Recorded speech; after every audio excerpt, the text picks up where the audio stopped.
Magandang araw mga kababayan, isang kontrobersyal na isyu ang muling sumiklab sa Malacanang matapos sa mga ulat na lumabas tungkol sa muling pagtatangka ni Pangulong Kuting Jr. na iligtas ang kanyang asawa na si Liza Tanasmags mula sa mga parusang bitay. Ayon sa mga insider, sinubukang di umano ng Pangulo na makipag-ayos sa ilang mga hukom at inalok ito ng mga bilyong piso kung suhol upang mapawalang sada si Liza sa mga kasong kinasangkutan nito na may kinalaman sa mga negasyon ng katiwalian at iligal na mga transaksyon kagaya na lamang ng iligal na droga. Ang mga ulat na ito ay agad na kumalat at nagdulot ng matinding reaksyon mula sa mga mamamayan na nagsimulang magtanong kung hanggang saan ang kapangyarihan ng administrasyong Bangag. Ayon sa mga eksperto sa batas, kung totoo ang mga negasyon, ito ay isang malupit na paglabag sa integridad ng sistema ng hustisya sa bansa. Habang patuloy ang investigasyon, nagiging masalibot ang sitwasyon para sa mga miyembro ng gobyerno na inaasahan ng taong bayan na magpapatuloy ng may mataas na pamamantayan ng transparency at accountability.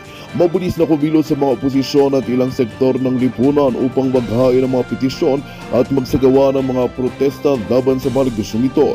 Nananawagan ng mamamayan sa mga otoridad na tiyakin ang kalagayan ng korte at huwag hayaan ang anumang uri ng pag-abuso sa kapangyarihan. Habang patuloy ang mga usapin hinggil sa kapakanan ni Liza Tanasmags, ang mga isyong ito ay magsisilbing malaking hamon sa kredibilidad ng administrasyong Bangag at sa tiwala ng taong bayan sa kasalukuyang pamahalaan. At yan nga ang balitang ating pakakatutukan. Ngunit bago ang lahat, siguraduhin mag-subscribe at i-hit ang notification bell para sa patuloy na pagtutok sa mga sulap ng bagong balita sa tunay na boses ng masa.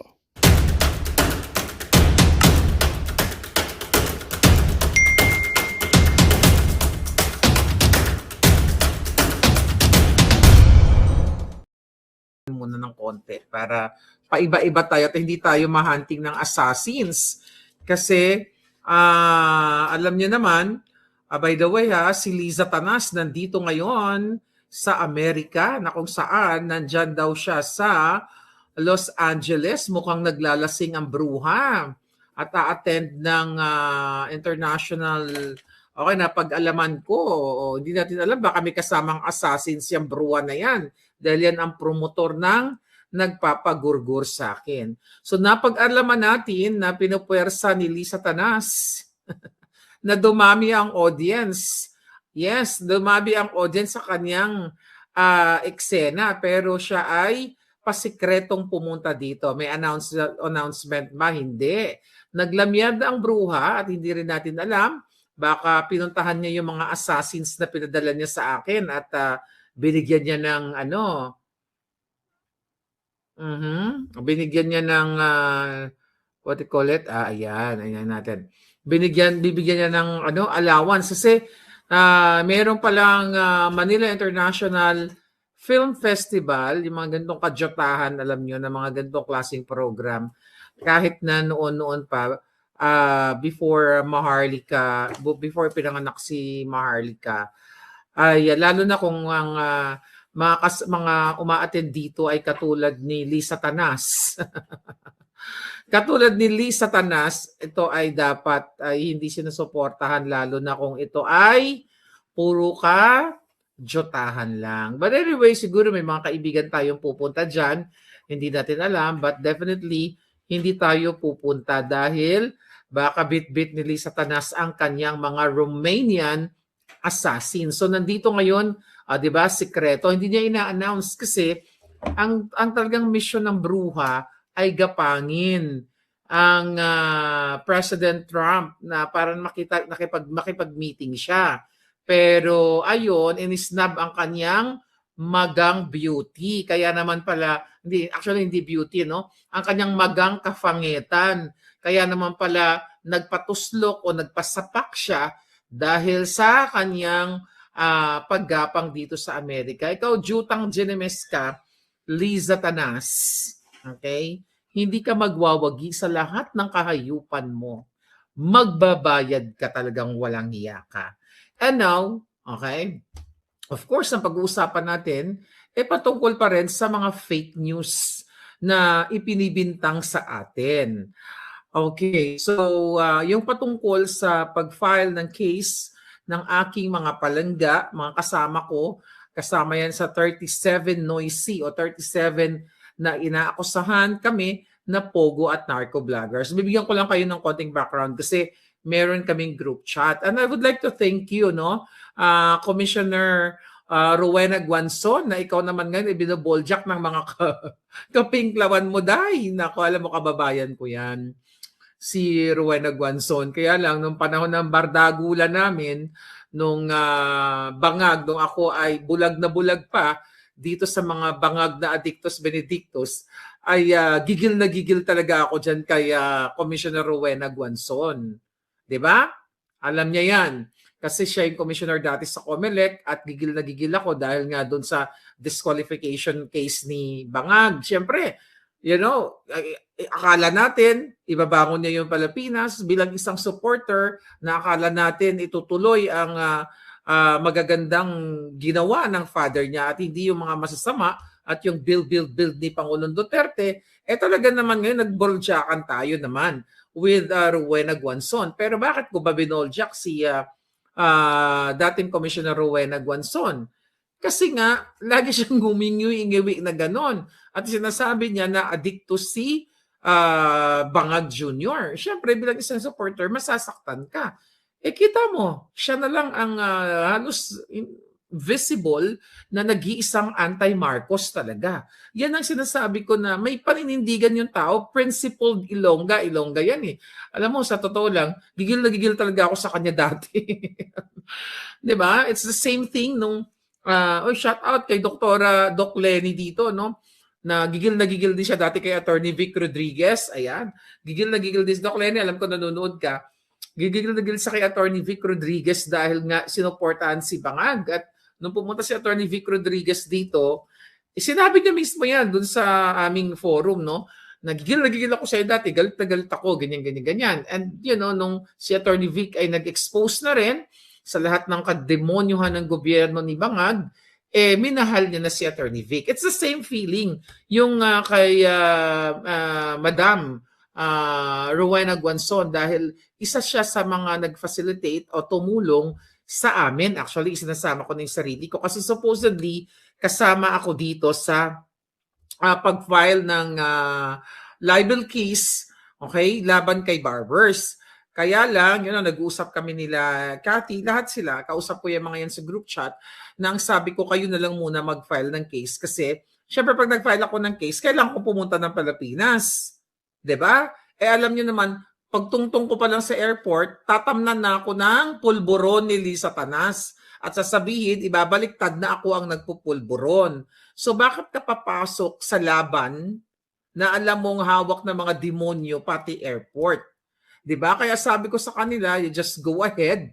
I'm here na nagsuporta sa inyo, ganyan, unahin nyo na. So, unahin nyo na yung mga jutang ginimes yan. Dahil, di ba, pinapatawag kami para mag-investigate, para imbestigahan daw ang mga narco and pogo vloggers. So, pinagbibintangan kami ang mga anti-bangag critics or vloggers na kami ay binabayaran ng pogo operators at yung mga narco o polboronic.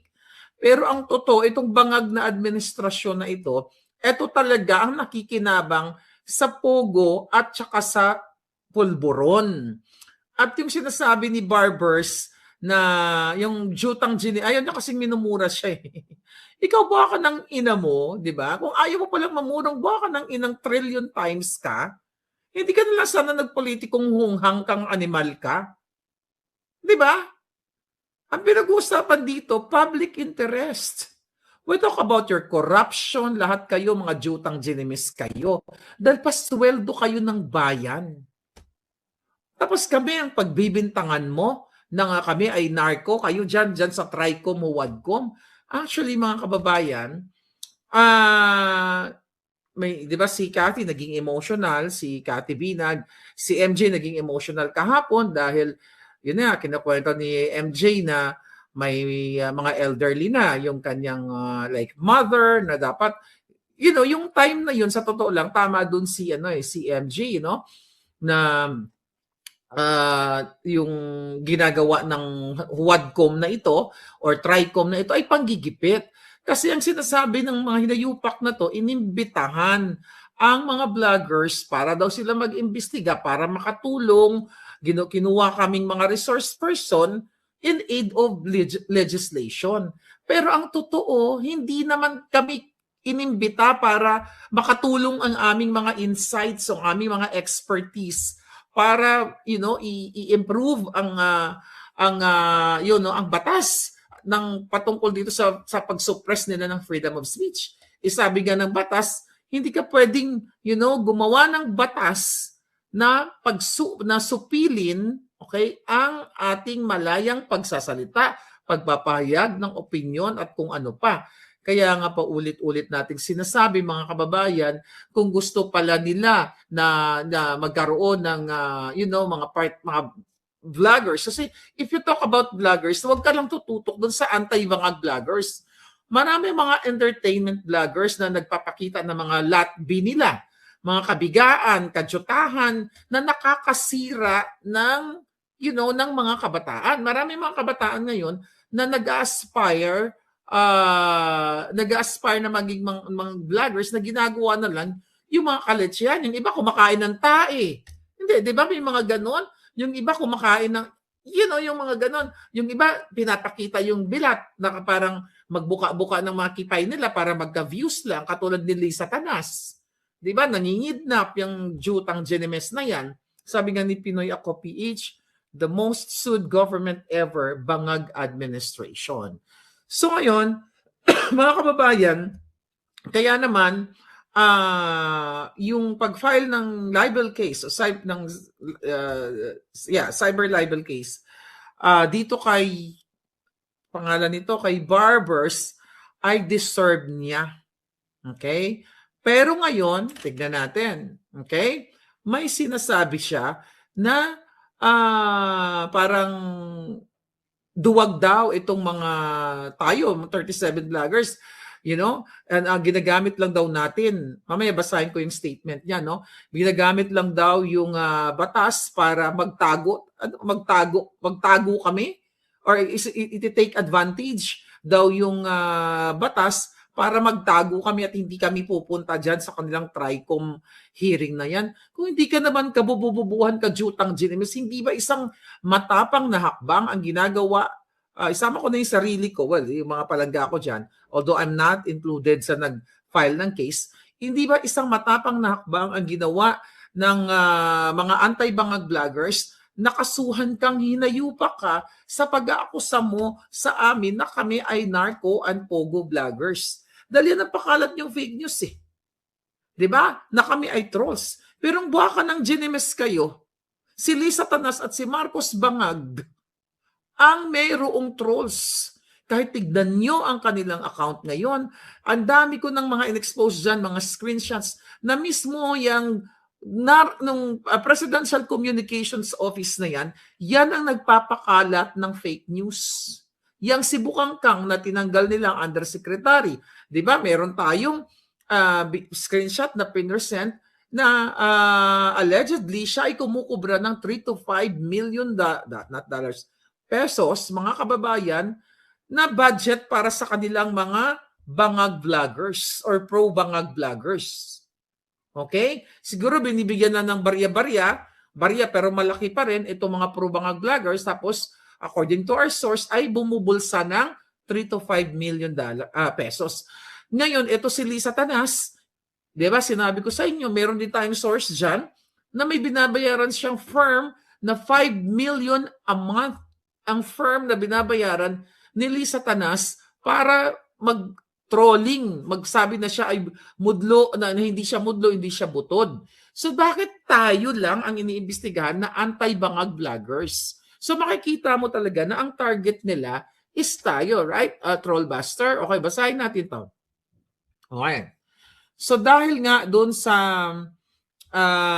pag-file ng case kagabi, kahapon dyan sa Pilipinas, nila Cathy, I hope makausap natin si mga palangga natin no soon. Excuse me. Ngayon, ang sabi dito ni vloggers, bakit kayo masasaktan kung hindi kayo guilty?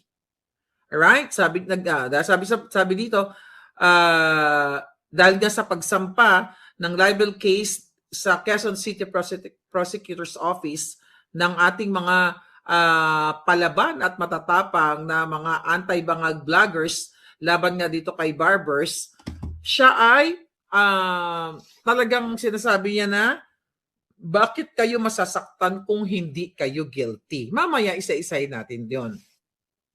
Kung natatandaan ninyo, nung December, nagsumulat itong si Barbers sa NBI na imbestigahan, ang sabi niya, na imbestigahan ang narco-vloggers na posibleng connected sa mga pogo. Actually, hindi niya lang sinasabing allegedly. Marami siyang mga interviews outside sa kanyang parliamentary immunity sa loob ng Congressista, House of Congressman, mga kababayan, na talagang merong malisyosong pag-aatake sa amin na kami ay pogo or narco vloggers. Imagine mo, 'di ba? Dahil kasi 'di ba, may lumabas kasi na article, I forgot kung saan galing 'yon, na si Barbers ay inakusahan nung particular I think taga Bukidnon din 'yon yung sumulat na 'yon. Na inakusahan siya at ang kanyang mga pamilya na mga pulboronic diyan sa kanilang lugar. Kaya galit na galit siya ngayon, 'di ba? Kaya nga dapat ikaw ang imbestigahan ng NBI na hunghang ka. 'Di ba? Ikaw diyan ang head ng House Committee on Dangerous Drugs. Pero ayaw mong ipatawag si Cathy Binag patungkol sa accusation niya na si Marcos Jr. ay isang addictus benedictus at si Lisa Tanas, kidnapper, tsakera smuggler, ay inabutan siya ng droga o pulburon. Di ba, ikaw yung head. Pero gusto niyong punterian dahil magkakasabwat kayong hinayupak kayo na talagang patahimikin kami. You know why? Mga palangga, alam nyo naman yan, na kaya kami pinapatawag dyan sa committee na mga huwad committee na yan o TRICOM na yan kasi nga iko-contempt kami.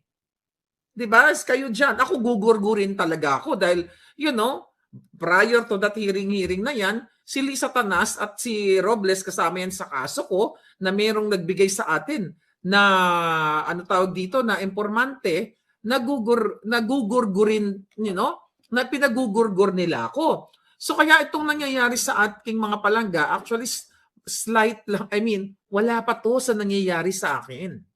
Sa ginagawa nilang, akala nila kasi mapapay, madidrain nila ako physically, mentally, financially. Yun kasi yung target nila. Alam nyo naman, last year, sunod-sunod yung kinaso nila sa akin. 4 cases, lahat yung defamatory. Hinabol nila ako dito. 'Di ba? Civil case yun, mga palangga. Kaya nakapag-file sila dito at ginagastos nila ang kaba ng bayan.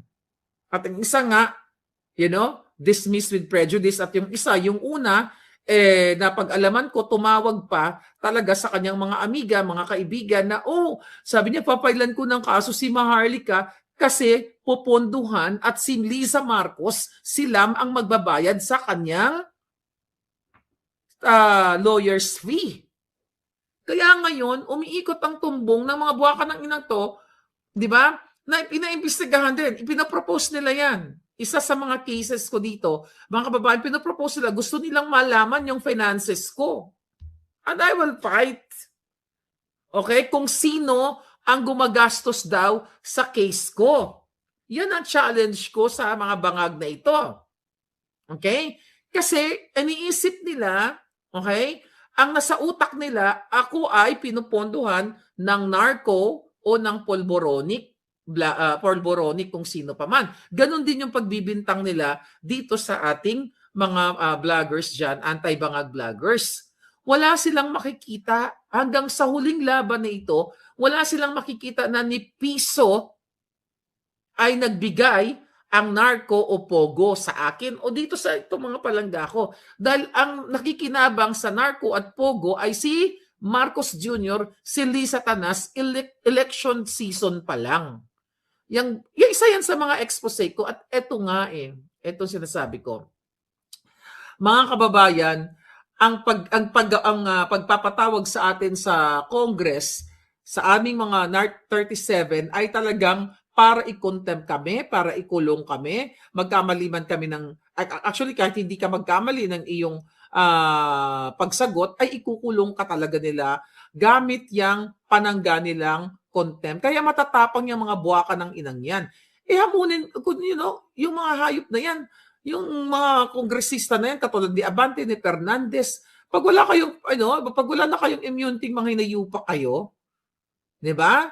Mga talawan kayo, mga duwag. Tapos ngayon, dahil ginawa ng mga vloggers, anti-bangag vloggers, ang tamang avenue to file a case against you, Barbers, at meron pa, hindi lang si Barbers ang papailan ng case na yan. Tapos ang sinasabi pa niya, karamihan daw sa nagsampa ng kaso ay mga vlogger nga na inimbitahan, yun nga, doon sa pagdinig sa TRICOM, pero hindi dumating o hindi dumalo. Kaya sabi niya, ni Barbers, ginagamit namin ng mga vloggers ang korte bilang panangga sa pagpapakalat ng maling impormasyon at paninirang puri. Paano namin ginagamit ang korte at panangga? Yan ang fair square na laban. Kung ikaw nadjulul ka, na alam mo, sigurado ka na may ebidensya kang jutang genemis ka na kami ay narco, yung sumampas sa iyo na kaso kami ay narco at Pogo-funded vloggers, ipakita mo sa korte. Ako hinahamon ko yung amo mo si Bangag at si Lisa Tanas. Di ba ano ang sinasabi ko? Si Marcos Jr. ay addictus benedictus. Yan kung hindi totoo ay paninirang puri. Pero bakit takot yung hinayupak na yan na mag-file ng case against me? Which is sinabi nila noong July na makikipag-ugnayan sila sa Amerika. Dahil, deepfake or fake news or fabricated or, manipulated yung video. Bakit hindi sila mag-file ng case? Presidente yan. Yan si Lisa, kung si Cathy Binag hindi nila ma-file-an ng case.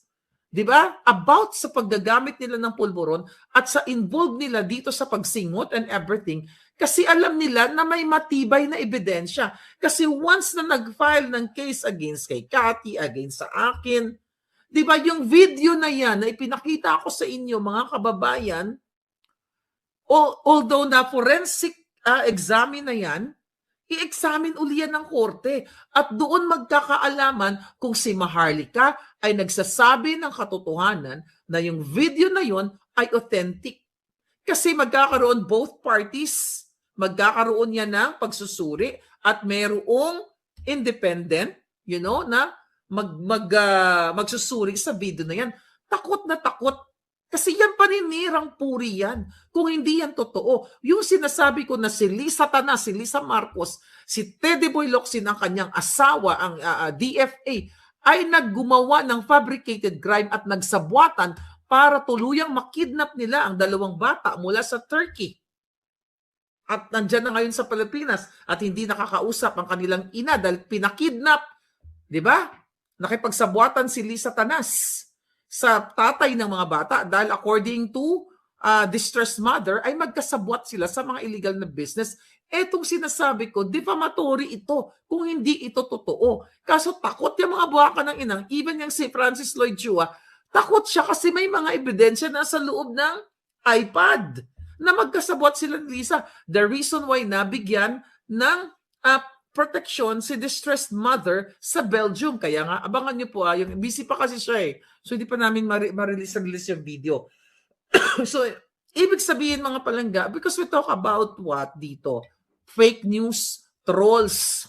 Okay? Galit na galit itong mga hinayupak na ito, katulad ni Barbers sa amin, kasi sinasabi namin ang katotohanan. Kahit murahin namin ikaw, buha ka ng genemis ka, Barbers, 10 ng pamilya mo na nakikinabang sa pera ng bayan, sa pinapasweldo sa iyo, o kung may mga illegal kang mga transaksyon, buha ka ng ina mo dahil yan ayaw mo marinig, di ba? Karapatan ko yan. Karapatan ko bilang isang tao, yan ang nararamdaman kong puot at galit sa ginagawa mo. Is that libelous? No. Ang mura na buha ka ng ina ay hindi libelous. Dapat kinasuhan na. O kung si Obama nga walang nagawa. O nung binulyawan siya ni Pangulong Duterte, ikaw sino kayo? Putang ina ninyo lahat. Ayaw niyong mamura, huwag kayong magtrabaho sa gobyerno or magtrabaho kayo ng tama, gawin niyo ang serbisyo publiko, hindi yung minura kayo, papatawag niyo dyan sa TRICOM niyo, tapos ikukulong niyo mga hinayupa kayo. Kung matapang kayo, lumabas kayo dyan, magsuot tayo ng boxing gloves, kahit babae ako, pitikin ko yung mga itlog nyong mga supot. Alright? Tapos ano sinasabi ni Barbers dito? Okay? Ginagamit ng mga vloggers ang korte para panangga sa pagpapakalat ng maling impormasyon. Julul ka. Di ba? Papayag ba ang korte na mga yan magpapagamit? Yung iba dyan, ginagamit, binabayaran ni Lisa Tanas at baka ikaw, may kakilala ka mga judge na pwede mong bayaran and everything. Okay? Tapos sinasabi pa niya, palangga, sabi niya, hindi daw siya nagbanggit ng pangalan sa kanyang mga talumpati at mga panayam. Kaya sabi daw niya, kung nag-react ay maaaring indikasyon ito ng kanilang pagkasangkot. Yun ang sabi niya. Ang sabi pa ni Barbers, okay lang sa akin na punahin ang mga palpak o mali sa aming trabaho. Pero pagmumurahin o babastusin nyo na kami ng walang malinaw na dahilan at deliberate na di kukunin ang aming panig sa issue ng inyong pagbablog, isang ibang usapan na yan. Okay, sagutin natin yan. Okay lang sa'yo na punahin ang mga palpak. Tapos, tangina ninyo, ang pinupuna nga namin yung panggigipit ninyo, yung pagkulong nyo kay Colonel Grijaldo, ang pagcontempt nyo dahil sa pagsabi ng Colonel Grijaldo na pulis na nagsisilbi sa bayan na kinausap o kinumbinsi o kinumpluwensyahan siya ni Fernandez at itong ni Abante para magsinungaling sa inyong paghiring dyan na idawit ang mga Duterte. So galit kayo mga jutang ginina ninyo, galit kayo? Pambabastos ba yan? Pambabastos ba ang pagmumura? Ang tawag dyan, outburst emotion dahil sa inyong kademonyuhan. Dapat nga hindi lang mura. Kung may bitay nga, dapat jitayin kayong lahat.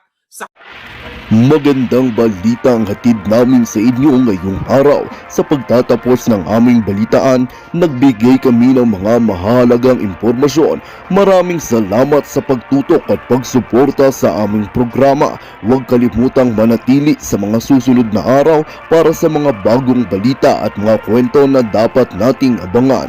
Mula sa Boses ng Masa, magandang araw Pilipinas!